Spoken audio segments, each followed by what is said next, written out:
مسیح خداوند میں آپ کی سلامتی ہو۔ میں تانیہ کنول، آپ کی ہوسٹ پروگرام مسیحی نقطہ نظر لے کر ایک بار پھر آپ کی خدمت میں حاضر ہوں۔ عزیزوں، آج ہم بات کریں گے کہ مسیحی زندگی کے بنیادی سوچ کے اصول کیا ہیں۔ اس ٹاپک پہ ہم گفتگو کریں گے۔ اس سے پہلے میں آپ کی توجہ اس طرف چاہتی ہوں کہ میں لے آؤں کہ ہم اپنے بچوں کو بڑی عقیدت سے، بڑی فرمان برداری سے ہم انہیں کچھ بنیادی اصول سکھاتے ہیں، جیسا کہ 10 احکام۔ ہم انہیں رسولوں کے عقیدہ سکھاتے ہیں، ہم انہیں دعائے ربانی سکھاتے ہیں، لیکن یہ سب کچھ سکھانے سے ہم ان کی عملی زندگی میں کیا تبدیلی لے کر آنا چاہتے ہیں، یا ان کی عملی زندگی میں کوئی تبدیلی آتی بھی ہے یا پھر نہیں، یا پھر ہم ان کا یہ سکھا کر ہم انہیں کیا ڈائریکشن دینا چاہ رہے ہوتے ہیں۔ اور اگر ہم بائبل مقدس پر اپنی نظر کریں تو اس میں بہت سارا مواد ہے، بہت ساری تعلیم ہے، علم ہی علم ہے، حکمت ہی حکمت ہے، حکمت سے بھری ہوئی یہ کتاب ہے۔ تو اس حکمت سے بھری ہوئی کتاب میں ہم اس کو پورا سکھا پاتے ہیں یا نہیں سکھا پاتے، یا ہم جتنا سکھاتے ہیں ہم اپنے بچے کو کیا اس میں سے دینا چاہتے ہیں۔ آئیے یہ سب باتیں سیکھتے ہیں اپنے گیسٹ بشپ اجاز عنایت صاحب سے۔ بشپ صاحب، ویلکم ٹو دا پروگرام۔ بہت شکریہ، خداوند آپ کو برکت دے۔ ناظرین آپ سب کو سلام، خداوند آپ سب کو بھی بہت برکت دے۔ جی بشپ صاحب، تو آج ہم بات کرنے جا رہے ہیں کہ جو بنیادی اصول ہیں ایک مسیحی کی زندگی میں، ہم اپنے بچوں کو بڑا کچھ سکھاتے ہیں، ہم انہیں عقیدہ سکھاتے ہیں، ہم انہیں رسولوں کے اعمال سکھاتے ہیں، اپوسٹلز کریڈ جسے ہم کہتے ہیں۔ یہ سکھانے سے ہمارا کیا کوئی ٹارگٹ پورا ہوتا ہے، یا ان کی زندگی کو کیا ڈائریکشن ملتی ہے؟ بیٹا، بات یہ ہے کہ میں اکثر یہ کہتا ہوں اور آج پھر دہراتا ہوں جی، کہ ہر ایک چیز کی ایک روح ہوتی ہے۔ نجات کی ایک روح ہے، خدا کی بادشاہت کی ایک روح ہے، خدا کی پہچان کی ایک روح ہے، نئی زندگی کی ایک روح ہے، اس کے تقاضے ہیں، اس کی ذمہ داریاں ہیں، وہ روح ہے۔ اسی طرح سے مسیح زندگی کو جب ہم اجتماعی طور پر لیتے ہیں تو ہمیں یہ سمجھنے کی ضرورت ہے کہ مسیحی زندگی کی بنیادی روح کیا ہے۔ مطلب ہم عام آدمیوں کی طرح پیدا ہوتے ہیں، آدمی کو لوگوں کی طرح کھاتے ہیں، پیتے ہیں، کپڑے پہنتے ہیں، کام کاج کرتے ہیں، سارا کچھ کرتے ہیں جس طرح دنیا کے دوسرے لوگ کر رہے ہیں۔ لیکن ایک مسیحی میں اور ایک عام شخص میں کیا فرق ہونا چاہیے؟ اس کی ہر مسیحی کو سمجھ اور اس کی سوچ میں یہ عنصر موجود رہنا چاہیے کہ میں کس طرح فرق ہوں۔ خداوند کے پاک کلام کا جو بنیادی مضمون ہے، میں شاید آج کافی دفعہ یہ بات دہرا چکا ہوں کہ ہم فرق لوگ ہیں۔ بالکل، یہ اس کا بنیادی مضمون ہے۔ تو ہم کس طرح فرق ہو سکتے ہیں؟ صرف آیات یاد کر کے، مبارکبادیاں یاد کر کے، اگر ہم ان کی روح سے واقف نہیں ہیں۔ ہم رسولوں کا عقیدہ بھی یاد کر لیتے ہیں، ہم بہت ساری آیات بھی یاد کر لیتے ہیں، لیکن ایک چیز ہوتی ہے جس کو کہا جاتا ہے یہ نصابی بات ہے، وہ ٹیکسچول بات ہے، نصاب کی بات ہے، آیت کی بات ہے، لیکن اس آیت کی روح کیا ہے؟ جب تک ہم اس کی روح کی انتہا تک نہیں پہنچتے، اس کی سمجھ تک نہیں پہنچتے، یہ باتیں ہمارے لیے بے معنی ہو جاتی ہیں۔ اور جب بے معنی ہو جاتی ہیں تو اگرچہ ہمیں آیات آتی ہوں، ہمیں اپنا عقیدہ آتا ہو، ہمیں مبارکبادیاں آتی ہوں، دعائے ربانی آتی ہوں، اور بہت ساری چیزیں آتی ہوں، تو اگر ہم ان کی روح سے واقف نہیں اور ہم اس روح کے تابع نہیں اور اس کی سمجھ اور پہچان میں نہیں، تو ہم میں اور عام شخص میں یہی فرق ہوگا کہ ہم نے کچھ چیزیں زبانی یاد کی ہوئی ہیں، لیکن ان کا ہماری زندگی کے ساتھ کیا تعلق ہے، ہم اس بات سے لا علم رہتے ہیں اور لاپرواہ رہتے ہیں۔ میں آپ کی، اپنی اور ناظرین آپ سب کی توجہ اس بات کی طرف دلانا چاہتا ہوں کہ ہمیں 4 باتیں یاد رکھنے کی ضرورت ہے۔ سب سے پہلی بات کہ میری جگہ، میرا مقام، میری قیمت، میرا رشتہ میرے خداوند کے ساتھ کیا ہے۔ اور اس کو 3 طرح سے دیکھنے کی ضرورت ہے کہ میری قیمت میرے خداوند کی نظروں میں کیا ہے۔ یا میری جگہ، میرا مقام میرے خدا کی نظروں میں، میرے خداوند کی نظروں میں کیا ہے؟ میں اس کے لیے ایک بات عرض کرنا چاہتا ہوں جی کہ اگر میں نے اپنی قیمت کا اندازہ کرنا ہے تو مجھے ایک ترازو لینا ہوگا جس میں ایک طرف میں کھڑا ہو جاؤں، کیونکہ میرا وزن ہونا ہے، میری قیمت کا تعین ہونا ہے، میرا حساب ہونا ہے کہ میں اس وقت کس روحانی پوزیشن میں ہوں اور میں کس طرح کا ہوں یا میں کس طرح کی ہوں۔ تو ترازو میں ایک طرف اپنے آپ کو رکھ لیں تو دوسری طرف خداوند یسوع مسیح کو ذبح کر کے رکھنا پڑے گا، تو اس سے آپ کی قیمت جو ہے وہ برابر ہوگی۔ یہ میری قیمت ہے، یہ وہ قیمت ہے جو خدا نے ادا کی۔ خداوند کا کلام کہتا ہے کہ اب تم اپنے نہیں بلکہ قیمت سے خریدے گئے ہو۔ ہمیں یہ یاد رکھنے کی ضرورت ہے کہ میری قیمت خداوند یسوع مسیح کی ذات ہے، میری قیمت خداوند یسوع مسیح کی مصلوبیت ہے، میری قیمت خداوند یسوع مسیح کا کفارہ ہے، میری قیمت وہ خدا کا روح ہے جو مجھ پر انڈیلا جاتا ہے، ڈالا جاتا ہے، دیا جاتا ہے، تاکہ اس کے وسیلے سے میں خدا کی مرضی کو پورا کر سکوں۔ یہ خدا کی نظروں میں ہماری قیمت ہے۔ اس کو بہت اور وسیع طور پر کھولا جا سکتا ہے، لیکن یہ بنیادی اصولوں میں سے ایک اصول ہے۔ دوسری بات جو ہمیں نظر میں رکھنی چاہیے وہ یہ ہے کہ دنیا کی نظروں میں میں کیا ہوں، دنیا مجھے کس طرح سے دیکھتی ہے۔ جب ان کا میرا واسطہ پڑتا ہے، انٹریکشن ہوتا ہے، سوال جواب ہوتے ہیں، باتیں ہوتی ہیں، گفتگو ہوتا ہے، لین دین ہوتا ہے، ہم پڑوسیوں کی طرح غیر قوموں میں رہتے ہیں، تو دنیا ہمیں کس طرح سے دیکھتی ہے۔ میں نے غالباً کسی ایک پروگرام میں یہ بتایا تھا کہ جب مقدس پطرس رسول اور ان کے ساتھی ہیکل کے اس لنگڑے کو شفا دیتے ہیں، ایک بلوا ہو جاتا ہے، لوگ پکڑ لیتے ہیں، تو لوگ ان کو دیکھ کر پہچان کر یہ کہتے ہیں کہ یہ وہ لوگ ہیں جو خداوند یسوع مسیح کے ساتھ رہے ہیں۔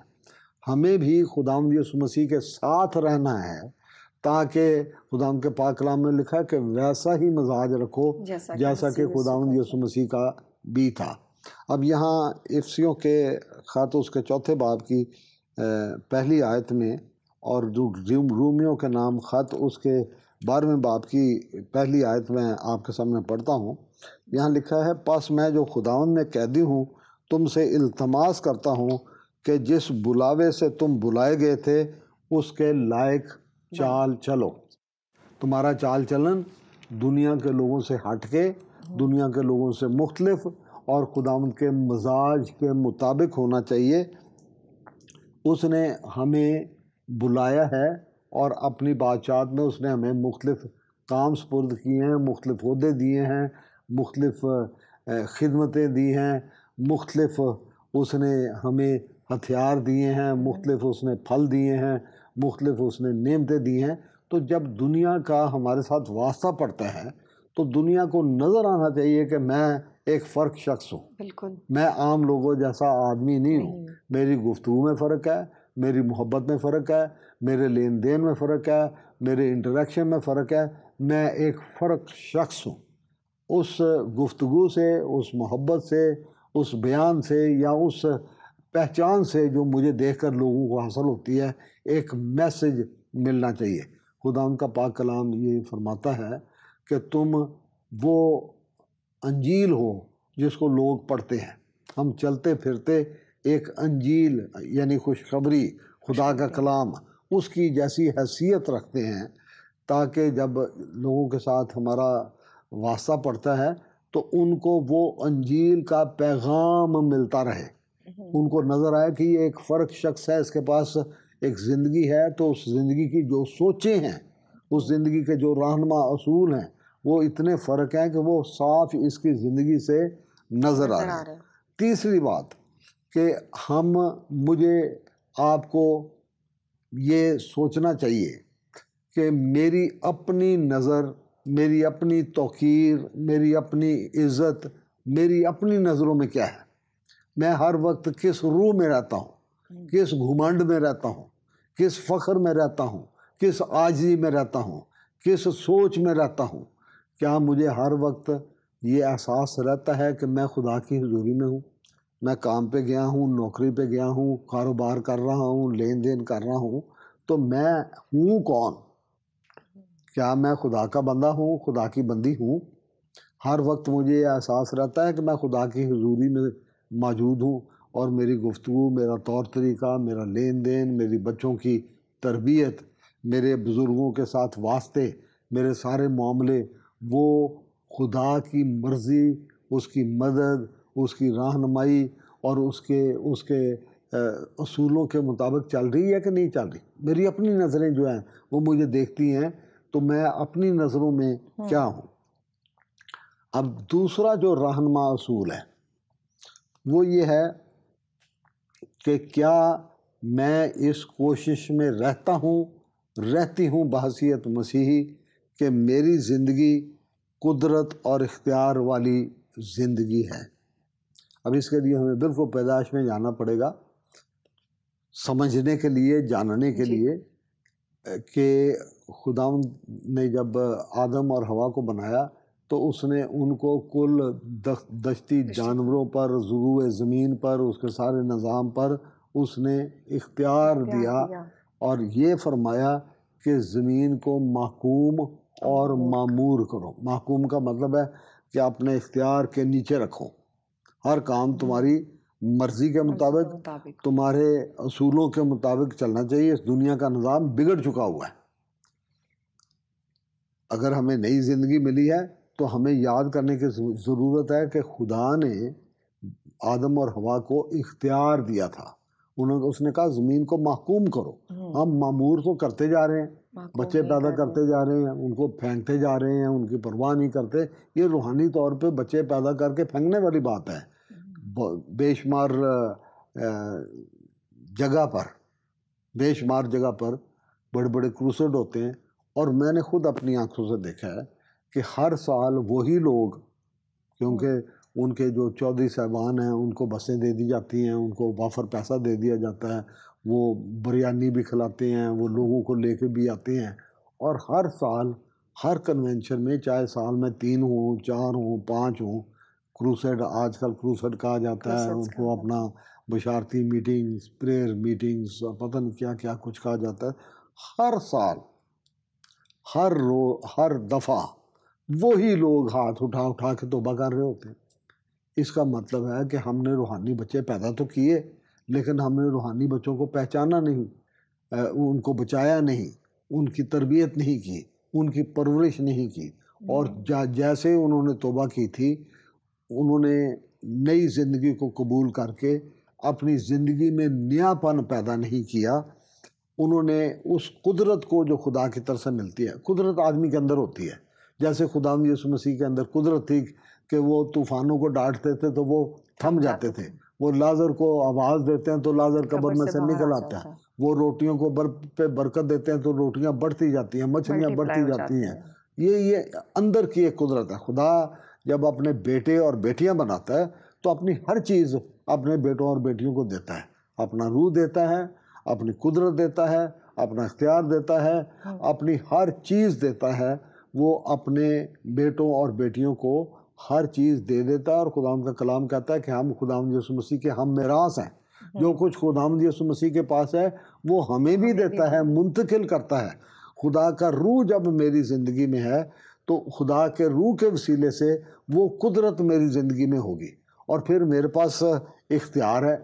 اختیار جو ہے، اختیار میں فیصلے کا عنصر آ جاتا ہے کہ میرا آپ کا واسطہ پڑا ہے تو میرے پاس یہ اختیار ہے کہ میں آپ کے ساتھ پیار اور محبت سے آپ کی تربیت کروں، آپ کو سکھاؤں، آپ کے ساتھ پیار اور محبت سے گفتگو کروں، آپ کو پتہ چلے کہ جس طرح میرا باپ ہے اس طرح یہ بھی میرا باپ ہے، بزرگ ہے، اس کے پاس میرے لیے بھلائی کی باتیں ہیں، اس کے پاس میرے لیے تربیت کی باتیں ہیں، اس کے پاس میرے لیے سکھانے کی باتیں ہیں، اور مجھے انکریج کرنے کی باتیں ہیں۔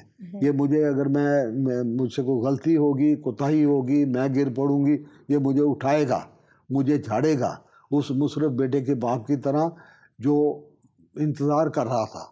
خدا کی صفتوں میں سے ایک صفت یہ ہے کہ کہ وہ اپنی باہیں پھیلائے کھڑا رہتا ہے ہر باپ میں خدا نے یہ خوبی پیدا کی ہے کہ وہ اپنے بچے کو گلے لگائے. وہ اس کی شاید ضروریات دنیاوی طور پہ پوری نہیں کر سکتا، لیکن اس کو گلے لگا کے وہ تسلی دیتا ہے کہ بیٹا میں ہوں نا، میں تیرے لیے کوشش کروں گا، میں مہیا کرنے کی کوشش کروں گا. ہمارے خدا کے پاس تو بہت سارا اختیار ہے، میرے پاس بھی ہے، آپ کے پاس بھی ہے. تو کون کون سی چیزوں پر اختیار ہے؟ بدروؤں پر ہمیں اختیار ہے، بیماریوں پر ہمیں اختیار ہے، محبت پہ ہمیں اختیار ہے، ایک دوسرے کے دکھ سکھ بانٹنے پہ ہمیں اختیار ہے. تو ہم اس اختیار کو استعمال کرتے ہیں کہ نہیں استعمال کرتے؟ مثال کے طور پر آج بہت سارے خادم ہیں، وہ اس اختیار کو استعمال کرتے ہیں، لوگوں کی مدد کرتے ہیں، ان تک پہنچتے ہیں، ان کے دکھ سکھ میں شریک ہوتے ہیں، اور صرف رسمی طور پر نہیں شریک ہوتے بلکہ دل سے شریک ہوتے ہیں. اور ایسے بھی ہیں جو صرف دکھاوے کے لیے، اچھا میں نے جنازہ پڑھنا ہے، جنازہ پڑھا، من کی اور میں فارغ، بپتسمہ کرنا ہے، من کی اور میں فارغ، کسی کو تسلی دینی ہے، رسمی طور پہ 2 جملے بولے. لیکن اگر روح نہیں ہے، اختیار والا روح، اس کو اختیار کرنا ہے کہ خدا نے مجھے اختیار دیا ہے کہ میں تھکے ماندے کی مدد کروں، میں اس کو دم دلاسا دوں، میں اس کو تر و تازہ کروں، میں اس کی مدد اور رہنمائی کروں. تو اس اختیار کو جو خدا نے دے دیا ہے کہ ہم زندگیوں کو تر و تازہ کریں، زندگیوں کو دلاسا دیں، تھکے ماندے کی مدد کریں، لوگوں کو اٹھا کھڑا کریں، ان کو بحال کریں، ان کی مدد اور رہنمائی کریں، اس اختیار کو ہم نے استعمال کرنا ہے. قدرت وہ ہے جو ہمارے اندر موجود رہتی ہے، اختیار تو وہ ہے جس کا ہمارے اس ذہن کے ساتھ تعلق رہتا ہے کہ میں یہ کام کروں یا نہ کروں. بہت سارے لوگ ہیں وہ اس اختیار کو استعمال کرتے ہوئے بدروؤں کو حکم دیتے ہیں، نکل جاتے ہیں. وہ بہت سارے لوگ ایسے ہیں، مسیح ایسے ہیں جو صرف رسمی طور پہ دعا کر دیتے ہیں اور کہتے ہیں باقی خدا جانے اور یہ جانے، مجھے اتنی درد اور پین لینے کی کیا ضرورت ہے. اب تیسری بات جو ہر ایک مسیحی کو اپنی مسیحی زندگی میں یاد رکھنے کی اور ایک اصول کے طور پر اپنا کے رکھنے کی ضرورت ہے، وہ یہ ہے کہ میں یہ سمجھوں، ایماندار یہ سمجھے، آپ یہ سمجھو، ہر سننے والا یہ سمجھے کہ کیا روح زمین پر میں خدا کی بادشاہت کے ایلچی کے طور پہ کام کر رہا ہوں، نہیں کر رہا ہوں. ایلچی تو ہم ہیں جی بالکل، لیکن ایلچی اگر اپنے گھر سے نہ نکلے، اپنے دفتر سے نہ نکلے تو وہ کیا کام کر رہا ہے؟ اس کا کام ہے جس سرزمین پہ وہ موجود ہے، جس سرزمین پہ وہ موجود ہے وہاں خدا کی بادشاہت کے کام ہو رہے ہیں یا نہیں ہو رہے، وہاں کا نظام کیسا ہے، دنیا کا وہاں کا سسٹم کیا ہے، وہاں کے لوگ کیسے ہیں، اور وہاں پر سفیر کی ذمہ داری خدا کی بادشاہت کے ایلچی کے طور پہ وہ کیا بنتی ہے. کیا میں وہ ڈیوٹی سر انجام دے رہا ہوں یا نہیں سر انجام دے رہا. دنیا گناہ میں ڈوبی ہوئی ہے، دنیا کے اپنے نظام ہیں جن کی بنیاد پیسہ ہے، جن کی بنیاد استحصال ہے، جس کی بنیاد جیو پالیسیز ہیں، جیو اکنامکس ہے، اور جو غریب ہے وہ ان میں پھنستا ہی جا رہا ہے، اس کا استحصال ہو رہا ہے، مسلسل استحصال ہو رہا ہے، اور دنیا مایوسی کا شکار ہے. اب اس مایوسی کے ماحول میں خدا کی بادشاہت کے ایلچی کے طور پر میرے پاس الفاظ کیا ہیں؟ تسلی دینے کے لیے، لوگوں کو دم دلاسا دینے کے لیے، ان کو نئی زندگی کا مجدہ سنانے کے لیے، ان کو دعوت دینے کے لیے. میں نے دعوت دینی ہے خدا کی بادشاہت کی. اے تھکے ماندے اور بوجھ سے دبے ہوئے لوگوں، آؤ میں تم کو یسوع کے پاس لے کے جاتا ہوں جو تمہیں مطمئن کر سکتا ہے، جو تمہیں تسلی دے سکتا ہے، جو تمہیں برکت دے سکتا ہے، جو تمہیں نئی زندگی دے سکتا ہے، جو تمہیں اختیار اور قدرت دے سکتا ہے، ان حالات اور واقعات پر پوری فتح دے سکتا ہے. میں اس یسوع کے پاس لے کے جانے کے قابل ہوں، میں اس کا نمائندہ ہوں، میں اس کا ایلچی ہوں، میں اس کی بادشاہت کا ایلچی ہوں. اب میں لے کے چلتا ہوں، میں آپ کو اپنی بادشاہت کے جو اصول ہیں، ضابطے ہیں، طریقے ہیں، میں وہ آپ کو بتاتا ہوں، اور یہ بادشاہت ایسی بادشاہت ہے جس کی شہریت ہمیشہ کھلی رہتی ہے. آپ کو اس گناہوں والی دنیا سے، اس فسالی دنیا سے نکال کر میں ایک نئی بادشاہت کی شہریت دلانے کے لیے میں موجود ہوں. میں آپ کو اس بادشاہت کے حقوق دلانے کے لیے موجود ہوں. میں اس بادشاہت کی صفات بیان کرنے کے لیے، اس کی برکتیں آپ تک منتقل کرنے کے لیے، اس کی خوبیاں آپ میں منتقل کرنے کے لیے، اور اس ملک کی، خدا کی بادشاہت کے ملک کی ساری برکات آپ کو مہیا کرنے کے لیے میں خدا کے سفیر، اس کے ایلچی کے لیے آپ کی مدد کے لیے موجود ہوں. آپ کو اس نئی بادشاہت کی شہریت چاہیے، میں حاضر ہوں. آپ کا ڈی این اے تبدیل ہونا چاہیے، میں اس میں آپ کی مدد کرنے کے لیے تیار ہوں. آپ کی زندگی تبدیل ہونی چاہیے، اس میں وہ تبدیلی واقع ہونی چاہیے. آپ کو خدا میں نئی زندگی ملنی چاہیے، میں آپ کی مدد کے لیے تیار ہوں.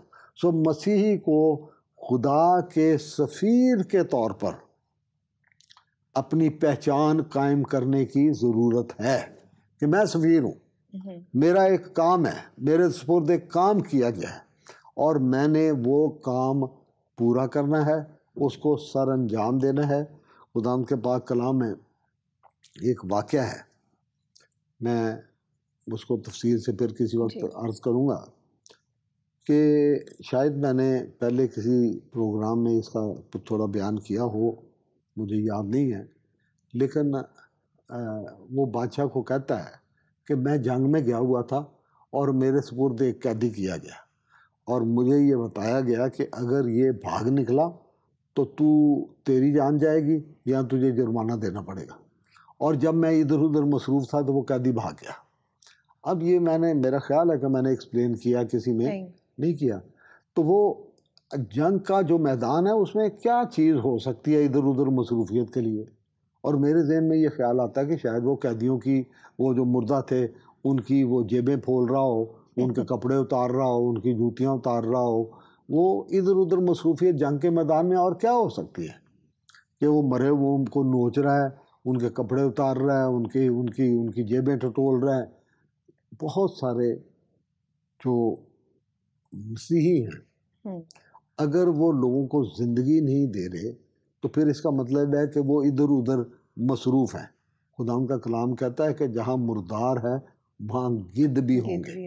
ہم شاید ان گدھوں کی طرح تو نہیں ہیں کہ ہم زندگی نہیں دے رہے، ہم زندگی کو اجاڑ رہے ہیں. ہم زندگی دینے کی بجائے ہم وہ گدھوں والی شکل اختیار کر چکے ہیں کہ لوگوں کو اور ہم موت میں خدا سے دور لے کے جا رہے ہیں. تو یہ باتیں ہمارے سوچنے کی ہیں اور ہمارے سمجھنے کی. اور چوتھی اور فائنل اور بہت امپورٹنٹ بات جو اس پیکیج کا حصہ ہے، مسیح زندگی کا حصہ ہے، اپنے سامنے یہ رکھنے کی ضرورت ہے، یاد رکھنے کی ضرورت ہے. اور خدا کا یہ پاک کلام جو ایک آئینہ ہے، مجھے اس میں اپنی شکل دیکھتے رہنے کی ضرورت ہے. شکل اس لیے دیکھتے رہنے کی ضرورت ہے کہ جس طرح ہم دنیاوی میک اپ کرتے ہیں، میک اپ کا لفظی مطلب ہے کمی کو پورا کرنا. میک اپ یعنی کمی کو پورا کرنا. میں اکثر سوچتا ہوں، اور میں اس کو لطیفہ سمجھ لیں لیکن یہ ایک بڑی تلخ حقیقت ہے کہ آج کل کا انسان ابھی وہ اپنے آپ کو جب دیکھتا ہے تو ایسے کر کے دیکھتا ہے اور کہتا ہے کہ خدایا تو نے مجھے اچھا نہیں بنایا، اب میں تجھے اپنا آپ اچھا بنا کے بتاؤں گا. خواتین بھی یہی کر رہی ہیں، مرد بھی یہی کر رہے ہیں، دنیا کے لوگ کر رہے ہیں کہ میں ظاہری طور پہ کیسا نظر آ رہا ہوں. لیکن یہاں ضرورت ہے جو چوتھے اصول میں کہ بحثیت دلہن، خداوند یسوع مسیح کی دلہن کے میں تیاری کر رہا ہوں. تو کیسی تیاری کر رہا ہوں؟ میں تیاری کر رہی ہوں تو میں کیسی تیاری کر رہی ہوں؟ خداوند کا پاک کلام کہتا ہے کہ وہ ہمارے داغوں اور جھریوں تک کو جو روحانی طور پر ہماری زندگی میں موجود ہوتی ہیں، وہ ہمارے داغوں اور جھریوں کو اپنے کلام کے غسل کے وسیلے سے وہ دھو دیتا ہے، پاک کر دیتا ہے، دور کر دیتا ہے۔ اب ضرورت اس بات کی ہے کہ جب ہم تیاری کے عمل کو سیکھتے ہیں تو یہ یاد رکھیں اور سمجھنے کی کوشش کریں کہ میرا چہرہ تو شاید میں نے اپنا میک اپ کر کے ٹھیک کر لیا، کیا میں نے روحانی میک اپ بھی کیا ہے کہ نہیں کیا؟ ان داغوں، جھریوں، سستیوں، لاپرواہیوں، کمزوریوں، خدا سے دوری، دعا کی کمی، کیا ان چیزوں کی طرف میں نے دھیان دیا؟ روحانی میک اپ کی طرف، یعنی میک اپ کا مطلب جیسے میں پہلے بتا رہا تھا کہ کمیوں کو پورا کرنا۔ جب بچے پڑھائی میں کمزور ہو جاتے ہیں تو ان کو ٹیوشن لگوا دی جاتی ہے تاکہ وہ میک اپ کر لیں، یعنی وہ کمی کو پورا کر لیں، اپنے کلاس کے لیول تک آ جائیں، اپنے ذہنی معیار کے لیول تک آ جائیں، اپنی سکھائی کے لیول تک آ جائیں۔ اسی طرح ہماری روحانی زندگی کی کمیاں، کمزوریاں اور گھاٹے ہیں، مجھے یہ یاد رکھنے کی ضرورت ہے کہ میں ان کمیوں، گھاٹوں کی فکر میں رہتا ہوں کہ خداوند یسوع مسیح کی آمد سے پہلے، بس یہ تو اس کی دلہن کے، میں اپنی کمیاں، اپنے گھاٹے، اپنی کمزوریاں، اپنی کوتاہ نظری، اپنی جتنی میری زندگی کی کمیاں ہیں ان کو میں پورا کر کے خداوند یسوع مسیح کی دلہن کے طور پر اپنے آپ کو تیار کرتا رہوں۔ بہت شکریہ بشپ صاحب، مجھے اور بشپ صاحب کو اجازت دیجیے، ہم پھر ملیں گے اگلے ہفتے اسی پروگرام میں۔ آپ کے سامنے اس وقت اسکرین پر موجود کانٹیکٹ نمبر آپ کے سامنے اب ہے، آپ اس کو نوٹ کریں، فون کریں، جو دل میں آتا ہے وہ سوال کریں، ہمارے لیے دعا کیجیے گا۔ شکریہ۔